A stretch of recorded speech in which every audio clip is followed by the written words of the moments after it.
Ce que je veux vous dire par là, c'est qu'à partir du moment où vous cherchez tout ce qui ne va pas chez vous, physiquement et mentalement, vous allez trouver tout ce qui ne va pas physiquement et mentalement. Est-ce que tu as déjà ressenti ce mal-être ? Tu sais, quand tu te dis que c'est dans la tête et que ça va passer. Quand tu ne sais pas vraiment à qui en parler, même quand ça devient trop compliqué. Et parfois, c'est un de tes proches qui est en souffrance psychologique. D'ailleurs, tu t'es peut-être déjà senti démuni, à ne pas trop savoir quoi faire. Et consulter un psychologue, tu t'es déjà demandé comment ça se passait concrètement ?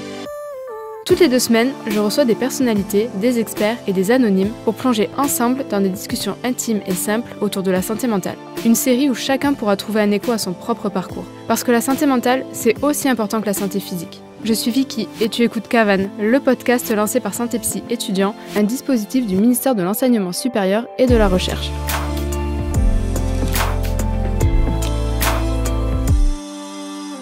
Hello tout le monde, je suis ravie de vous retrouver pour cette nouvelle saison de Cavan. Aujourd'hui, je suis très heureuse de recevoir Grégoire Gibault, plus connu sous le nom de Major Mouvement. Kiné depuis bientôt 15 ans, Grégoire partage depuis plusieurs années des vidéos et des conseils qui cumulent des millions de vues sur ses réseaux sociaux. Fort de son expertise et expérience, nous allons essayer de comprendre aujourd'hui le lien entre notre corps et notre santé mentale. Bonjour Grégoire et merci d'être là. Salut Vicky, salut tout le monde. Je suis très heureuse de te recevoir aujourd'hui et avant de commencer, j'ai une petite question. Comment tu vas ? Et si tu étais une émotion, laquelle tu serais ? Là en ce moment, très bien. Et l'émotion, ce serait la gratitude. Je ne sais pas si c'est une émotion, mais en tout cas, c'est l'état d'esprit qui m'habite le plus en ce moment. Parfait. Et est-ce que tu peux te présenter pour les personnes qui ne te connaissent pas encore ? Je m'appelle Grégoire, j'ai 37 ans. Je suis kiné depuis 15 ans. Je me suis lancé il y a 7 ans sur les réseaux sociaux, sous le nom de Major Mouvement, où j'essaie de donner des conseils sur la santé, le corps, les douleurs, parce que ça me passionne et que je trouve ça hyper intéressant. Et j'ai écrit 3 livres, dont le tout dernier qui essaie de faire le lien entre ce qui se passe dans notre corps, ce qui se passe dans notre tête et ce qui se passe dans le monde qui nous entoure. Et la science nous a apporté beaucoup de connaissances, en fait, qui sont hyper intéressantes pour comprendre parfois des liens qu'on ne suspecte pas et comment, avec peu de choses, sans culpabiliser, on peut se sentir mieux dans notre corps et dans notre tête. Et est-ce que tu peux nous en dire un peu plus sur ton métier, nous expliquer qu'est-ce que c'est que le métier de kiné et la différence qu'on se pose parfois entre kiné et ostéo ? Alors, mon métier de kiné, pour faire très simple, c'est un métier un peu comme un enquêteur. Quelqu'un vient me voir avec une douleur et puis moi, je vais lui poser plein de questions et je vais essayer de comprendre d'où ça vient, qu'est-ce qui provoque cette douleur et qu'est-ce que je peux mettre en place pour la soulager. La kiné a énormément évolué, notamment au cours de ces 10-15 dernières années. Si pendant longtemps, on pensait qu'un kiné, c'était quelqu'un qui faisait uniquement du massage et de la rééducation, aujourd'hui, ça a énormément évolué et je fais occasionnellement, peut-être une fois par semaine, un massage. Je fais un peu de rééducation pour ceux qui se sont pétés les croisés, ceux qui ont eu une luxation d'épaule ou un accident de bagnole. Souvent, on aime bien mettre kiné du sport sur ce que je fais, mais en fait, je fais pas de la kiné du sportif de très haut niveau. Ça m'intéresse pas trop. Moi, je fais la kiné du sportif du dimanche. Monsieur et madame tout le monde qui a une douleur de genou quand il court, qui a une douleur d'épaule quand il est sur son ordinateur. Ça, c'est ce que je fais, c'est d'essayer de comprendre les douleurs des gens pour leur proposer ce qu'ils pourraient mettre en place. La différence entre un kiné et un ostéo, c'est 2 diplômes différents, c'est 2 bases communes du corps humain, mais 2 interprétations différentes. Finalement, on a la même base, mais en fait, dans la philosophie, on les exprime de manière très différente. Donc ça, je te donne du côté des kinés et des ostéos, mais pour les gens qui nous écoutent et qui ont une douleur, demain, qui est-ce qu'ils doivent aller voir ? Je dirais, à partir du moment où vous avez quelqu'un qui vous fait du bien, qui vous écoute et qui fait en sorte de vous proposer des exercices que vous puissiez faire, que vous arrivez à faire et que vous soulage, quelque part, peu importe son diplôme. Aujourd'hui, on est à une situation qui est tellement tendue de l'accès aux soins en France et malheureusement de la qualité de soins en France qu'aujourd'hui, je sais qu'on s'adresse principalement à des étudiants, à des gens qui sont parfois en difficulté. Rapprochez-vous de quelqu'un qui vous fait du bien. Et qu'est-ce qui t'a donné envie de devenir kiné ? De la même manière, de faire en sorte de soulager les gens qui vont pas bien.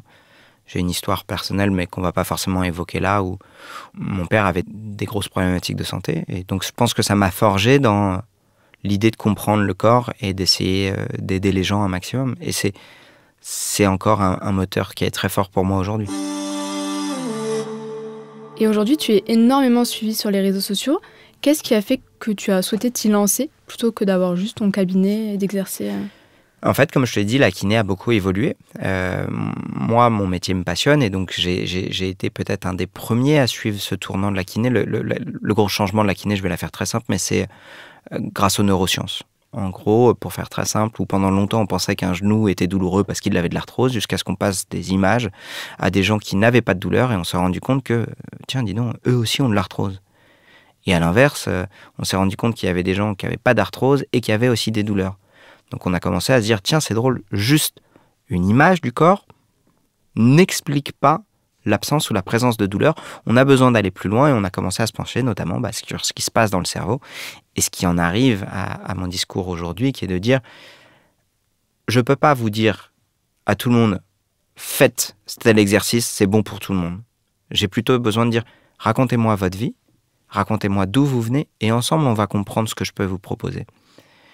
Et c'est ça en fait qui est génial aujourd'hui dans la kiné, c'est que c'est vraiment une enquête de comprendre, ok, quelles sont vos problématiques et qu'est-ce que j'ai moi dans ma boîte à outils pour vous aider.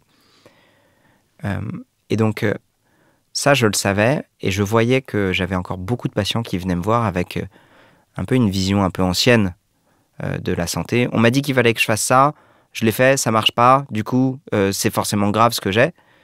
Et de me dire non, en fait, on doit éduquer aux gens, faire en sorte qu'ils soient plus capables de s'auto-écouter, de s'auto-interpréter et de s'auto-traiter, ne serait-ce que, je vais te donner un exemple très concret.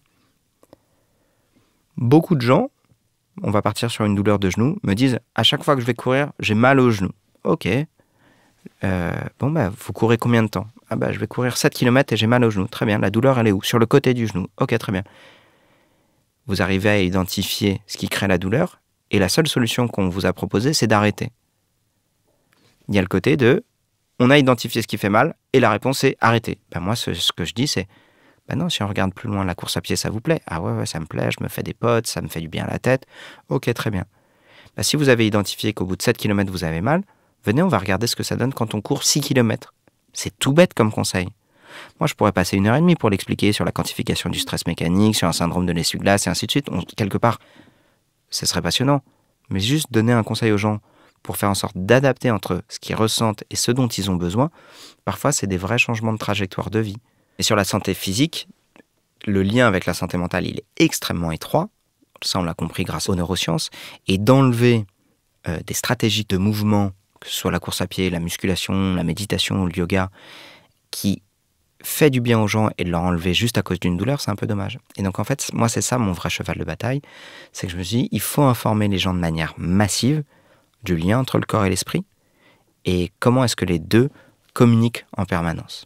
Justement, tu es auteur de 3 livres aux éditions Marabout et dans le dernier, tu as laissé une place importante à la santé mentale. Pourquoi c'était important pour toi? En fait, à la fois l'évolution des connaissances de la littérature scientifique évolue, le Covid a tout changé, ça a été un vrai accélérateur de la connaissance en santé mentale, puisque depuis le Covid, le confinement, on a pu voir malheureusement les effets massifs des problématiques de santé mentale sur des populations. Finalement, quand on en parle à l'échelle de la population, tout le monde voit qu'on ne va pas bien, mais ça reste que l'expression de chaque individu. Et c'est là où c'est intéressant, c'est pour ça que je voulais écrire des livres sur le lien, c'est que mes livres ne sont pas des livres sociétaux qui vont expliquer, on a une évolution des problématiques de santé mentale sur 20% des jeunes et ainsi de suite. Même c'est beaucoup plus, c'est plutôt 50 à 60% des jeunes. Mais plutôt de donner des outils aux gens, de dire comment vous vous sentez. Comment vous sentez, comment ça se manifeste chez vous. Ok, si ça se manifeste par exemple par des difficultés à sortir du lit, est-ce qu'on peut ensemble se poser la question de qu'est-ce que vous avez fait la veille? En fait, la veille, je me suis couché à 4h du matin. Ok. Et pas de dire, c'est pas bien de se coucher à 4h du matin, c'est de dire, pourquoi tu t'es couché à 4h? Et là, de dire, est-ce que tu t'es couché à 4h parce que tu étais en train de scroller sur TikTok? Tu t'es couché à 4h parce que tu étais avec un de tes meilleurs amis et vous avez discuté jusqu'au bout de la nuit. Si tu étais jusqu'à 4h du matin sur TikTok, pourquoi? Qu'est-ce que ça a provoqué chez toi? Est-ce que tu y allais parce que c'est un refuge pour toi? Ou est-ce que tu y allais parce que tu as appris des trucs? Ou est-ce que tu y allais parce que c'est une habitude et que tu as du mal à en sortir? Donc d'affiner un petit peu, de se dire ton comportement, dans quelle mesure il est révélateur d'une problématique ou non, de quelque chose que tu fuis ou non. Et quelque part finalement, La conséquence était, je suis fatigué, j'ai du mal à me réveiller le matin, mais ensemble, on a déconstruit.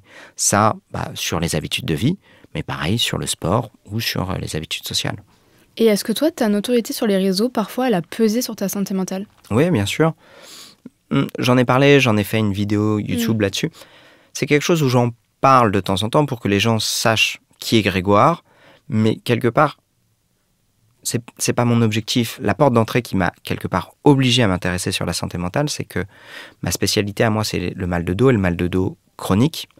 Et la question de la science et des neurosciences, c'est qu'est-ce qui fait qu'on crée de la douleur chronique? Et évidemment, l'un des critères qui ressort le plus dans qu'est-ce qui fait qu'on crée de la douleur chronique, c'est la santé mentale. Que la santé mentale est en lien direct avec la qualité de sommeil, avec la douleur, avec la sédentarité. Et en fait, tout ça crée une sorte de boucle qui peut créer soit des cercles vicieux qui s'entremêlent les uns les autres, qui sont parfois difficiles à en sortir. Et si je ne prends que la douleur, mais que je ne sais pas comprendre la santé mentale, à ce moment-là, je ne traite que de la douleur et les gens vont revenir. Justement, selon l'OMS, donc l'Organisation mondiale de la santé est un état de complet bien-être physique, mental et social et ne consiste pas seulement en une absence de maladie ou d'infirmité. On parle très souvent du lien entre notre corps et notre esprit. Est-ce que tu peux nous en dire plus là-dessus? Il y a eu pendant longtemps une forme de dissociation. Ça fait 15 ans que je bosse et quand il y a 15 ans, je posais la question à mes patients « Comment ça va dans votre vie? Comment vous vous sentez émotionnellement ?» Vraiment, les gens me regardaient comme si j'étais un espèce de gourou complètement fou qui rentrait dans leur intimité. Là où aujourd'hui, je passerais à côté de 3/4 de mon boulot si je ne prenais pas en compte la dimension humaine et émotionnelle de mon soin et de la douleur. Donc c'est vraiment au fil des années de la pratique que tu t'es rendu compte de l'importance de ce lien. Ouais. Et tu travailles dessus justement pour tes consultations. Tu as intégré pleinement la santé mentale? Alors j'ai intégré pleinement, mais surtout je me suis formé à des outils d'entretien motivationnel pour comprendre quelles étaient mes limites en tant que thérapeute pour m'adresser à quelqu'un qui avait une potentielle souffrance. Une fois faire très simple, je sais bien diagnostiquer une douleur d'arthrose, une douleur de disque ou un blocage intervertébral. Mais ça ne sera pas du tout la même douleur si jamais la personne, elle l'a eu parce qu'elle s'est fait renverser par une bagnole que parce qu'elle l'a au travail. Donc en fait, le lien, il est absolument indispensable et c'est ce que j'explique dans mon nouveau livre, c'est que ce qui crée de la douleur chronique, on a mis un gros mot dessus, c'est le mot nociplastique. J'adore ce mot nociplastique. Noci, ça veut dire douleur. Plastique, c'est au sens de la plasticité cérébrale. Pour donner une image aux gens, vous imaginez que votre cerveau, c'est comme de la pâte à modeler. Et que cette pâte à modeler, à tout âge, on peut la reformer. Attention, on peut la reformer sur du positif comme sur du négatif. Et en fait, c'est ça qui est d'assez incroyable, c'est d'imaginer que sur toute une jeune génération, probablement ceux qui nous écoutent aujourd'hui, le Covid, l'éco-anxiété, l'isolement, l'excès de réseaux sociaux, les dettes de sommeil sont autant de choses qui malheureusement créent des apprentissages négatifs dans notre cerveau. Que vous le vouliez ou non, que ce soit conscient ou non. Maintenant, la bonne nouvelle, c'est que chacun des items que j'ai expliqués, s'il crée des apprentissages négatifs, on peut mettre en place dans notre vie des contre-apprentissages positifs. Justement, comment je fais pour savoir que c'est ma santé mentale qui va impacter ma santé physique et vice-versa, que j'ai un problème physique et qui va impacter ma santé mentale? Alors en fait, j'aimerais pouvoir te dire qu'il y a une recette tout appliquée. C'est pas tout à fait le cas, mais il y a des grands signaux. J'ai 3 étapes de la douleur, celle qui capte, celle qui transmet, celle qui interprète. Le corps capte, le nerf transmet, le cerveau interprète. Le corps qui capte, souvent elle va avoir un visage très logique. Souvent, ça va être « j'ai mal quand je fais ça, j'ai plus mal quand j'arrête de faire ça ». Donc ça, c'est la douleur très physique. Elle est très facile à comprendre. La douleur neurogénique, le nerf. Celle-ci, elle est plus délicate à comprendre parce que on ne peut pas trop la toucher. Elle va être plutôt diffuse, elle va être profonde, elle va être saltatoire, c'est-à-dire que parfois vous aurez mal à l'épaule et au coude. Parfois, vous aurez des sensations de chaleur, des sensations de fraîcheur, des sensations de fourmillement. Elle est parfois exacerbée par le stress et par le sommeil, et parfois elle peut être exacerbée par le mouvement. Mais globalement, la douleur neurogénique, pour nous en tant que professionnels de santé, elle va être reproductibles par les tests de mise en tension nerveuse. Vous pourrez retrouver tout ça vraiment sur ma chaîne YouTube. Si vous pensez que vous avez une douleur neurogénique, en gros une douleur un peu diffuse, dans le bras, dans le coude, dans l'épaule, dans les cervicales, vous tapez névralgie cervico-brachiale, j'ai fait une vidéo là-dessus. On vous mettra le lien en description. Exactement. Si vous pensez que vous avez une douleur dans le bas du dos, dans la fesse, derrière la cuisse, dans le genou, dans le mollet ou dans le pied, vous regardez la douleur sciatique. Si vous avez une douleur dans le bas du dos, sur le côté de la fesse, à la face interne du pubis, face interne du genou, face externe du genou ou dans la jambe, vous tapez la douleur crurale. Ça, c'est les 3 grands tableaux de douleurs neurogéniques. Et enfin, la plus dure à qualifier, c'est la douleur d'origine nociplastique. Parce que celle-ci, elle a très peu de logique. Elle va avoir des facteurs d'exacerbation qui sont bien connus, comme le stress, comme le déficit de sommeil, mais pas toujours. C'est-à-dire que certaines personnes, quand elles vont subir un gros stress, elles vont avoir une diminution des douleurs et elles vont avoir une augmentation des douleurs quand le pic de stress est passé et qu'elles sont au repos. Elles vont avoir parfois une augmentation des douleurs au mouvement et parfois une diminution des douleurs au repos et parfois ça va être l'inverse. Donc en fait, comment est-ce qu'on diagnostique une douleur d'origine nociplastique qui viendrait du cerveau? C'est pas mal d'après son aspect illogique. C'est plus en fait un diagnostic d'élimination. C'est pas logique, ça répond pas à mes tests nerveux, c'est parfois très intense sans raison et parfois ça pop alors que ça devrait pas popper. Ok. Alors à ce moment-là, ça me met une hypothèse forte, que c'est peut-être le cerveau qui déconne dans son interprétation de la douleur. Ce qu'il y a d'intéressant là-dessus, et c'est aussi l'effet un peu pervers, c'est que ça serait trop beau si ces 3 douleurs ne pouvaient pas cohabiter. Parfois, elles cohabitent. Ça va nous donner une histoire de j'avais mal au genou quand je courais, j'ai arrêté la course à pied. Et depuis que j'ai arrêté la course à pied, je sens maintenant une douleur qui apparaît de l'autre côté de mon bas du dos à droite. Et puis cette douleur, elle s'installe, elle va, elle vient et elle est augmentée quand je suis en vacances. Moi, en tant que kiné, comment je vais l'interpréter? Très probablement que tu avais un petit syndrome de l'essuie-glace à gauche, que parce que ça t'a fait mal au genou à gauche, tu as commencé à changer ta manière de courir et tu as changé ta manière de t'asseoir parce que tu avais une douleur à gauche, et que peut-être ça a tiré un peu sur ton nerf à droite. Du coup, cette douleur est apparue à droite, ce qu'on va appeler des compensations, et que parce que tu as eu cette douleur à droite, ça a créé peut-être un inconfort qui t'a empêché de bien dormir, et parce que ça t'a empêché de bien dormir, et qu'en plus de ça, tu as arrêté l'activité physique qui était un très bon régulateur de tes hormones du bien-être, ça a pu dérégler des apprentissages de ton cerveau.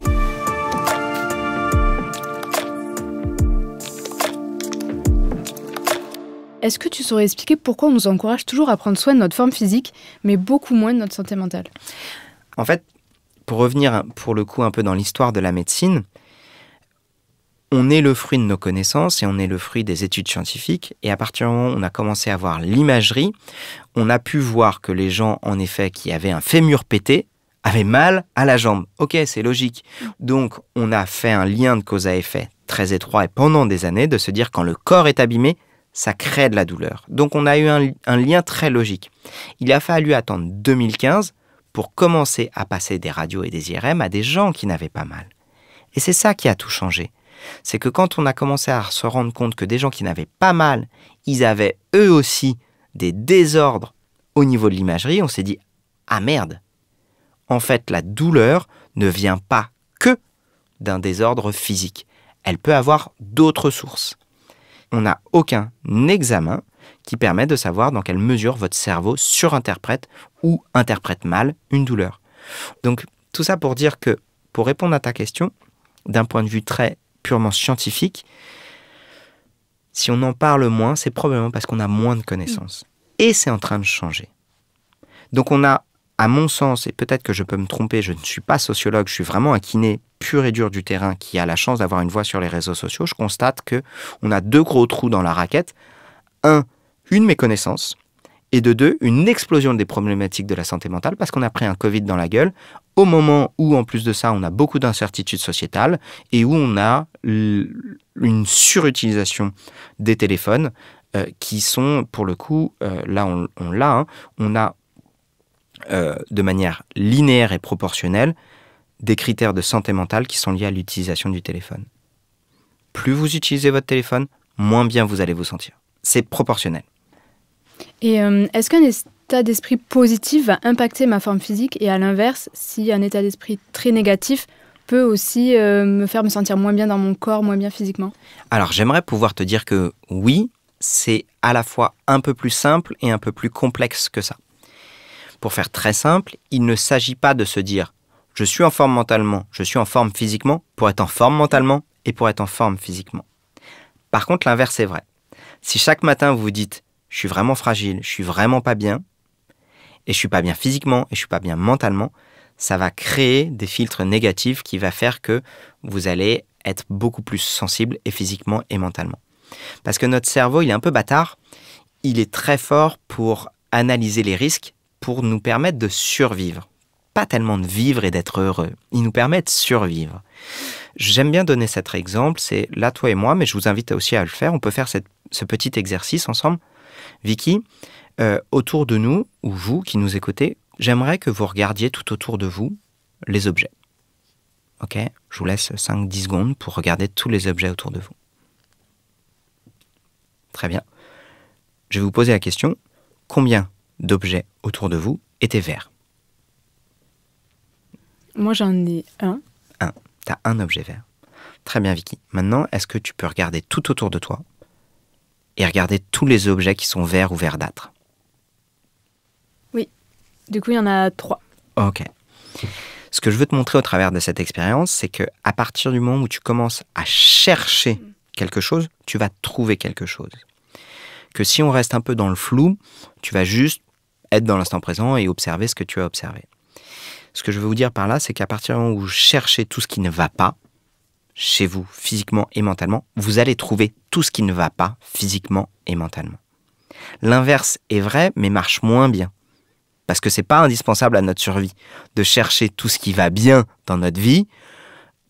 Personne ne se réveille le matin en train de se dire « Ok, bon, aujourd'hui je suis en bonne santé, j'ai a priori de quoi bouffer à midi et normalement ce soir j'aurai un lit pour m'endormir. » Est-ce qu'il faudrait pas le faire du coup finalement? Et c'est un peu ça là où je vais y venir. Tu m'as posé tout à l'heure la question de quel est l'état émotionnel dans lequel tu te trouves et je t'ai dit la gratitude, c'est pas un hasard en fait. C'est que chaque jour, je fais en sorte de cultiver cette gratitude parce que je connais mon cerveau et je sais que mon cerveau, si jamais je ne cultive pas quelque chose de positif, ça va être un terreau très fertile à pousser des mauvaises herbes négatives. À savoir, en vrai, je peux te dire que je suis crevé, Vicky, et c'est vrai. Je peux te dire que ça me fait chier qu'il fasse pas beau aujourd'hui, et c'est vrai. Mais c'est un équilibre. Si je ne me dis pas en même temps, tiens en fait, j'ai la chance aujourd'hui d'avoir eu un ascenseur qui m'a permis de monter les 7 étages, parce que j'ai un peu mal aux pieds et que ça m'aurait fait chier de devoir me faire les 7 étages à pied, je ne vais pas prendre en compte tous les éléments positifs de ma vie. Bien sûr, il y a des passages dans votre vie où c'est la merde. Où oui, il y a une vraie incertitude que ce soir, vous n'aurez pas de quoi bouffer. Que ce soir, vous n'aurez pas un toit au-dessus de votre tête pour dormir. C'est dramatique et c'est très complexe. Maintenant, je pense que, heureusement, la majeure partie des gens qui écoutent ce podcast, normalement, ce soir, ils auront un toit au-dessus de leur tête. Peut-être que ce ne sera pas une villa à Dubaï, mais c'est là aussi où je dis il y a un gros piège sur les réseaux sociaux. 99% des gens, aujourd'hui, ne vivront pas dans une villa à Dubaï, et je vous le souhaite que vous n'en ayez pas envie.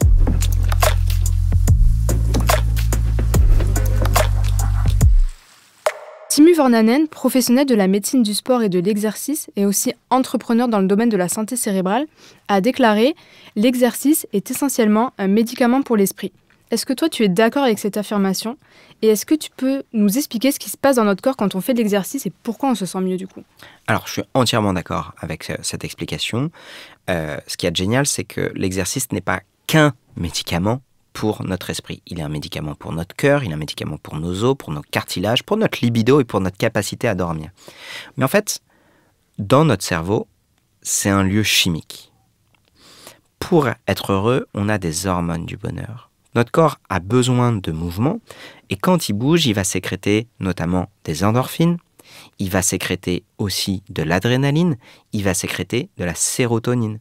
Ce sont tout cela des neurotransmetteurs qui fait que l'endorphine va diminuer la douleur et va vous donner quasiment la sensation d'un orgasme à bas bruit. Ah, je me sens bien quand je fais ça. L'activité physique permet la sécrétion d'endorphine. La sérotonine, c'est celle qui vous donne une clarté mentale, qui vous donne envie de vous réveiller le matin, qui vous donne la sensation de savoir que vous êtes bien au bon endroit. Ça va être sécrété lors de l'activité physique et lors de la méditation. L'adrénaline, c'est celle qui va vous permettre de passer à l'action vite, fort, diminuer les douleurs et avoir aussi une clarté mentale sur « Ok, en fait, je me débarrasse de toutes les pensées polluantes et ruminantes qui m'empêchent de passer à l'action et l'adrénaline me fait passer à l'action. » Ça passe par l'activité physique.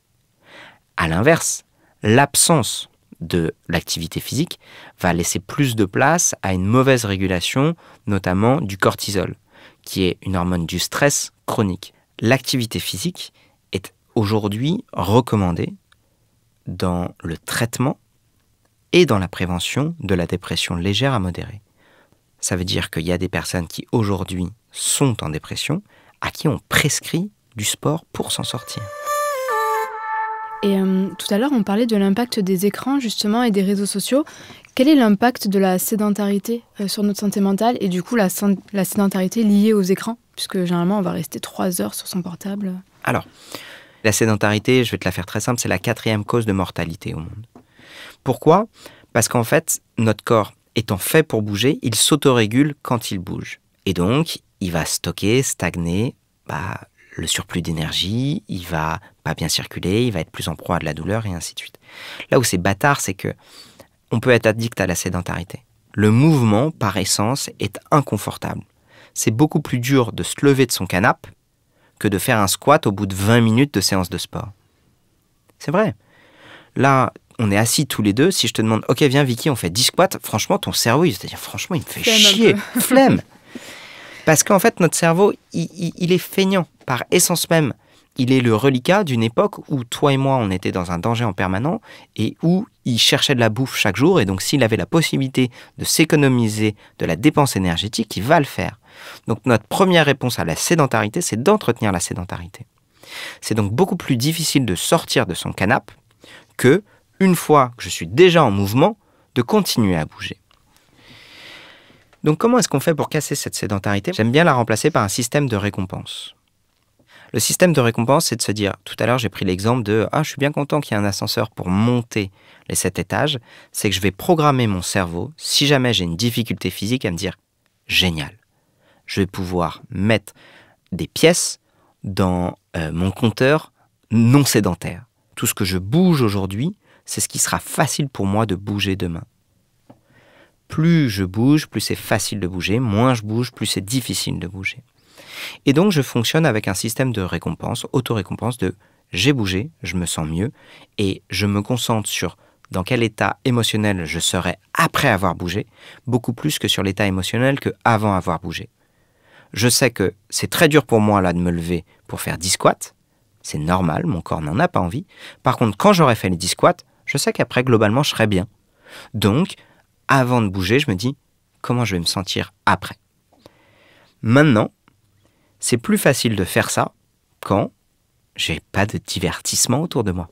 C'est plus simple de dire ça quand je suis assis sur un canapé et que littéralement, j'ai ni son ni musique et que j'ai que ma tête pour penser.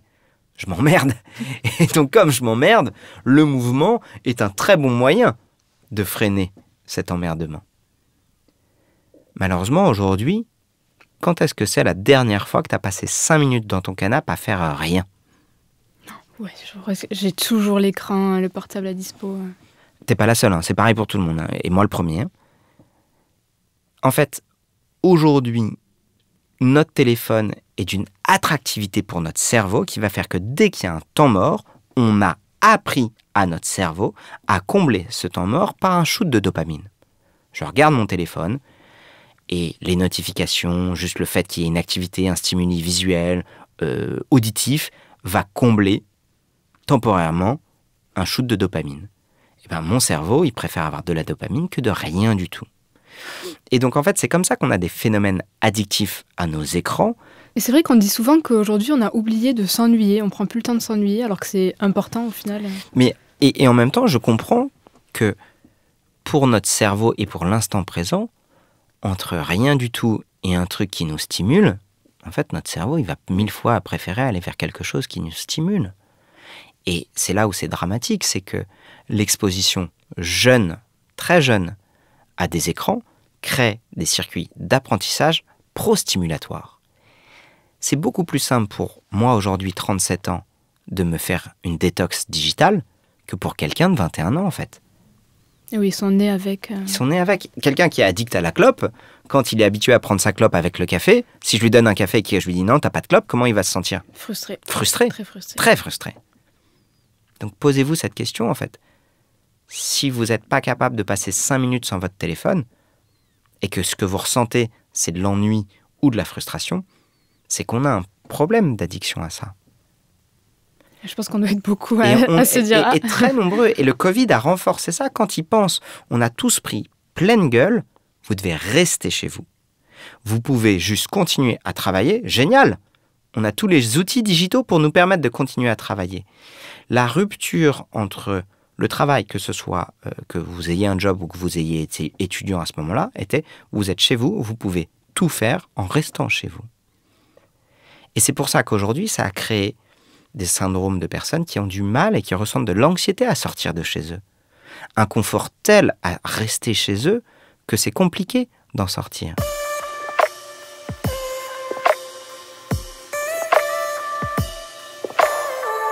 Et à part l'exercice physique, est-ce qu'il y a d'autres facteurs qui peuvent me permettre d'aller mieux et qui vont impacter cette santé mentale justement? Alors justement, tu vois, c'est pour ça que j'ai pris tout ce temps sur les écrans. C'est qu'il ne suffit pas, malheureusement, de le savoir pour le transformer. Je pense que ça doit passer par de l'action. Et de l'action que j'arrive à me fixer par des petits passages avec bienveillance. Je ne dis pas que c'est pas bien de regarder Netflix, je ne dis pas que c'est pas bien de scroller sur TikTok. Je dis juste que ce que je vous souhaite d'avoir, c'est une limite dans chaque chose. Et de se dire, en fait là, je suis en train de regarder cette série et je l'apprécie pour ce qu'elle est. J'accepte qu'elle ait une fin et quand elle aura une fin, je ne suis pas obligé de repartir sur le nouveau truc tendance. Donc en fait, l'activité physique, la méditation, la pleine conscience, des exercices de gratitude, tout ce que j'explique dans le livre, sont des moyens de mieux comprendre notre cerveau, de mieux comprendre qui nous sommes en tant qu'individus, ce qui nous plaît profondément, quels sont les pièges addictifs, sociétaux qu'on nous a mis dans les mains, comment je peux m'en affranchir, comment je peux me construire autrement. C'est très dur. Et j'ai vraiment, les amis, si vous écoutez ce podcast-là, j'ai pleinement conscience de la pleine difficulté. Et pour ça, je vais vous aider. Rien n'est parfait. Rien n'est parfait. Et une fois de plus, je suis bien placé pour le savoir sur les réseaux sociaux. Les réseaux sociaux, c'est la dictature de la perfection. C'est la dictature de tout ce qu'on évoque doit être fait à 100% ou sinon ne doit pas être fait. Ah ouais, tu parles de digital detox et pourtant t'as passé une demi-heure. Non, je te parle juste de savoir de quoi tu as envie et de le faire en pleine conscience. D'être capable d'avoir 4 jours sans téléphone et d'être capable, quand c'est nécessaire, de passer 4 jours sur ton téléphone.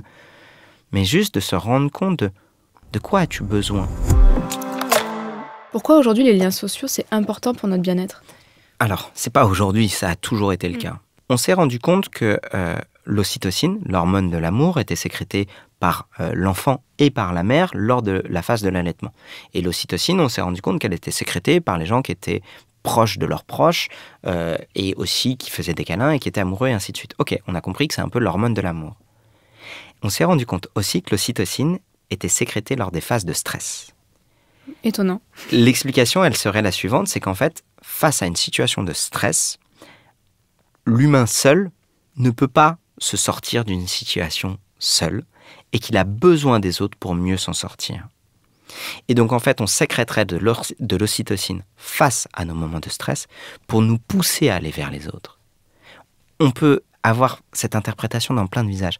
Ça explique pourquoi ça fait tant de bien quand on se sent pas bien et quand on est en proie à des problématiques émotionnelles, juste d'en parler à quelqu'un. Ça explique aussi pourquoi, dans les deux sens, quand je me sens pas bien, parfois juste d'être avec mes proches, même sans exprimer ce qui me fait me sentir pas bien, peut faire en sorte que j'aille mieux. Justement, dans ton livre, tu parles également de l'importance, en cas de besoin, d'aller consulter un psychologue. Et on le sait aujourd'hui, c'est encore très tabou. Quel conseil tu donnerais à quelqu'un qui nous écoute et qui n'ose pas encore passer le cap? Je pense que ma réponse, elle va être double. Il est normal dans la vie d'avoir des moments up et d'avoir des moments down. Il est normal de se sentir heureux, il est normal de se sentir triste. Il n'y a pas d'émotions positives ou d'émotions négatives. Il y a des émotions qui sont confortables et des émotions qui sont inconfortables. On est traversé par des émotions, le bonheur permanent n'existe que sur Instagram. Donc, ma première phrase, c'est de dire, si parfois vous vous posez des questions de savoir si vous êtes normal ou anormal d'avoir des phases up et des phases down, je te dirais, non, c'est normal, vous êtes juste humain. Maintenant, si quand vous avez des phases de difficulté qui durent longtemps, qui vous inhibent, qui vous empêchent de vous rapprocher des choses que vous aimez, qui vous empêchent de vous rapprocher des gens que vous aimez, à ce moment-là, je pense que oui, il est tout à fait normal que vous ayez du mal à vous en sortir seul. Je crois qu'on s'est trompé quand on a érigé une forme de force, de puissance, de suprématie à être capable de sortir de ses problèmes seul. C'est faux.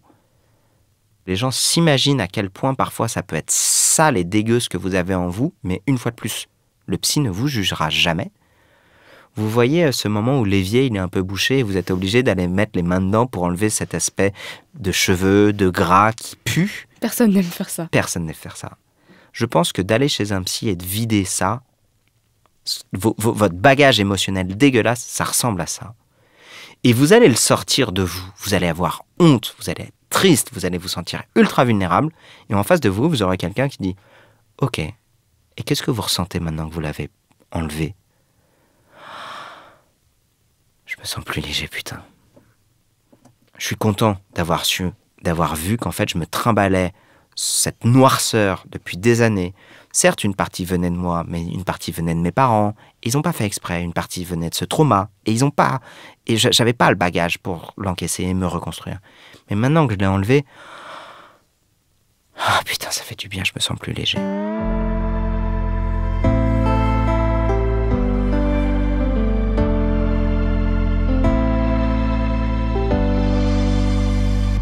Finalement, tu vois, depuis tout à l'heure, bon, certes, le podcast était quand même très tourné sur la santé mentale, mais j'ai répondu très peu de choses de l'ordre de la kiné, de l'ordre de la douleur. Ce que je veux dire par là, c'est que les deux sont extrêmement liés. Vous l'aurez compris. Parfois, on peut avoir 2-3 exemples, j'aimerais bien citer peut-être pour que les gens parfois s'y retrouvent. Si jamais vous vous entraînez 5 à 6 fois par semaine, et que vous avez besoin de faire du sport et que vous vous posez la question de savoir si vous êtes normal ou quoi, je pense que vous ne pouvez pas vous tromper à vous poser cette question et aller voir un psy. Chez certains d'entre vous et d'entre nous, on peut avoir des difficultés avec l'image du corps, avec la nourriture, et je ne vous souhaite pas d'aller vous entraîner pour vous punir. Si vous êtes dans un rapport de punition, de recherche permanente, de performance sportive, de manger healthy, de rapport à votre poids et à votre assiette qui est conflictuel, n'hésitez pas à les consulter. Dans un scénario idéal, je vous souhaite d'avoir un rapport à votre corps d'acceptation. Une fois de plus, pourquoi est-ce que c'est compliqué d'être autant sur les réseaux sociaux? C'est que les réseaux sociaux ne vont nous mettre sous les yeux aucun corps proche de nous qui nous permette de nous accepter. Il va nous mettre des corps retouchés, sous les bonnes lumières, ainsi de suite. Et il est normal qu'on se sente dégueulasse. Moi, mon métier, c'est de voir les gens en sous-vêtements. Je peux vous dire que j'ai vu de tout et tous les corps sont beaux. Parce qu'ils ont la chance d'être en vie. Donc oui, on a de la cellulite, oui, on a des bourrelets, oui, on schlingue, oui, on a des poils, et c'est normal, et vous êtes humain. Ça, vous ne le voyez pas sur Instagram. Donc, cette recherche de perfection en permanence, je ne vous souhaite pas qu'elle soit une porte d'entrée à d'autres névroses. Deuxième cas, si vous sentez que vous avez des douleurs qui compensent dans tous les sens. Ça, j'ai souvent des gens comme ça. J'ai mal aux genoux, j'ai mal au dos, j'ai mal à l'épaule, j'ai l'impression que tout mon corps part en vrille. Ok. C'est très rare d'avoir tout le corps qui part en vrille. Si on décompose vraiment comment vous vous entraînez, comment vous dormez, comment vous bouffez, la plupart du temps, ce qui se passe, c'est que vous allez vous entraîner trop vite, trop fort, trop longtemps, sur des structures qui ne sont pas prêtes à encaisser aussi vite, aussi fort, aussi longtemps. Votre corps, il prend du temps pour s'adapter. Donc freinez un peu les entraînements et les choses devraient globalement se régler. Et quand vous entraînez sur une douleur, il est normal qu'il y ait d'autres douleurs qui popent ailleurs, tout simplement parce que vous allez créer des compensations dans tous les sens. Et mon dernier exemple, il est, si jamais vous avez du mal à vous endormir le soir, parce que vous vous sentez stressé et que vous avez des systèmes de compensation, c'est OK. Maintenant, venez, on essaie de trouver des systèmes de compensation qui ne rognent pas autant sur votre qualité et sur votre quantité de sommeil. Vous n'êtes pas seul, d'accord ? On a perdu entre les années 60 et aujourd'hui 90 minutes de temps de sommeil. C'est énorme. L'être humain, pour le coup, n'a pas évolué en 50 ans. Par contre, notre mode de vie a énormément évolué, mais nous, on a toujours besoin d'autant de sommeil. Pour rappel, un déficit de sommeil, et je dis pas du tout ça pour vous culpabiliser, vraiment je viens de faire une vidéo et vous pourrez la voir avec un expert du sommeil, une fois de plus, qui vous apporte des solutions individualisées, non culpabilisantes. Je vous dis pas, vous dormez pas bien, vous êtes une grosse merde, mais juste de dire, vous dormez pas bien, ok, asseyez-vous, qu'est-ce qui se passe ? Et une fois qu'on commence à comprendre pourquoi vous dormez pas bien, on peut vous apporter des solutions sur comment mieux dormir. Mais un déficit de sommeil, ça va créer un brouillard mental, une augmentation de l'anxiété et du stress, des troubles de mémoire, une perte de sens, des difficultés à faire des choses, y compris celles qu'on aime, des pertes de logique et des petites erreurs au quotidien. Ça peut créer aussi des troubles de l'alimentation et de l'augmentation des douleurs. Donc ouais, en fait, la dette de sommeil, c'est un véritable enjeu qui est malheureusement un terreau très fertile au mal-être. Merci beaucoup pour ce rappel très important. Et on arrive déjà à la fin de cet échange. Et on va finir par le blind test feeling. C'est un peu la tradition. Est-ce que tu peux nous partager quelque chose qui te rend heureux ou qui te fait du bien ? J'en ai un tout bête, mais c'est de boire de l'eau pétillante. Ah ouais ? Ah ouais, moi, j'adore la sensation des... Tu vois, quand je te parle de gratitude, Okay. Cette sensation de sentir des bulles de pétillement dans ma gorge, ça me rend heureux. Ça et les câlins avec mes enfants. Voilà. Et un livre ou un film à nous conseiller ? Là, je viens de le voir, Le Comte de Monte Cristo. Ah oui, très beau film. J'ai adoré. Il est très long, mais on ne voit pas passer. On ne le voit pas passer. C'est juste incroyable. Ouais. Tout. Tu vois, sur ce côté souvenir de cinéma, waouh, j'ai pris une énorme claque. Plus impressionnant au cinéma qu'à la télé d'ailleurs à voir en plus. Ouais, si vous écoutez qu'il est encore au cinéma, n'hésitez pas. Ce sera incroyable. Les acteurs, les décors, la musique, l'histoire. Ah ouais, je vous le recommande. Et le livre, Foutez-vous la paix de Fabrice Midal. Il me plaît beaucoup sur le lâcher-prise. Ok, c'est noté. Et la dernière fois que tu as pleuré ? Hier. Ah ouais ? Hier, 3 fois. Je sais pas si je l'ai dit ou si je te l'ai dit en off, je suis allé voir le Roi Lion. Oui, c'est vrai. Ça faisait longtemps que j'avais pas pleuré, je sentais que j'avais envie de pleurer depuis quelques temps parce que je sors de beaucoup de boulot et je sentais que j'avais une surcharge émotionnelle, que j'avais besoin de pleurer. Et hier, j'ai bien pleuré 3 fois en regardant le Roi Lion. Pour être très franc, si on m'avait demandé hier si j'aimais les comédies musicales, je t'aurais dit « Ah non, je déteste les comédies musicales, pourquoi est-ce que les gens chantent pour se brosser les dents, ça m'énerve !» Waouh! Hier, j'adore les comédies musicales. C'est un budget, mais croyez-le moi, c'est l'un des plus beaux cadeaux que je me suis fait d'y aller. Si vous avez l'occasion d'y aller avec vos parents, avec vos proches, sur une occasion particulière, ouais, c'est un bel événement. Et pour peu que, comme moi, vous ayez aimé le Roi Lion, c'est incroyable. Ah, génial. Et au contraire, la dernière fois que tu as été très heureux. Hier aussi, finalement. Alors, il faut savoir, je cultive beaucoup les moments de bonheur parce que j'ai eu une phase de moins bien, justement, quand la notoriété a pris trop de place dans ma vie, où je n'arrivais plus à les saisir. D'ailleurs, ça, c'est pour moi un des gros signes de quand on doit les consulter, c'est quand il y a des moments de bonheur qu'on n'est plus capable de saisir. Là, c'est un signe que ça va pas bien. Ça peut prendre du temps pour en sortir, mais il est temps de vider l'évier de merde que vous avez dans votre tête. Et aujourd'hui, je cultive les moments de bonheur. Donc, pour être très simple, là, à l'instant T, tu me demandes, je suis heureux juste de voir la matière assez agréable au toucher des bouteilles qui sont devant nous. Je suis heureux de cet espace un peu velours et texturé autour de moi. Je suis heureux de voir les toits de Paris et je suis heureux de boire un thé tiède. quand je te dis je cultive ces moments et l'exercice de gratitude me permet de capter tous ces moments de rien et d'en avoir quelque part pleinement conscience, pas dans une suranalyse, surinterprétation de oh, je suis extatique, incroyable, juste de dire cool, ça je le prends parce que je sais pas si je l'aurai demain. Mais c'est parfait. Merci beaucoup Grégoire pour cet échange. Merci beaucoup Vicky, merci à tous. Merci à vous d'avoir écouté cet épisode. Vous pouvez retrouver le lien de l'ensemble des livres de Major Mouvement dans la description, ainsi que le lien de son podcast Réaligné. Et nous, on se dit à très vite avec de nouveaux invités pour parler sans filtre de santé mentale.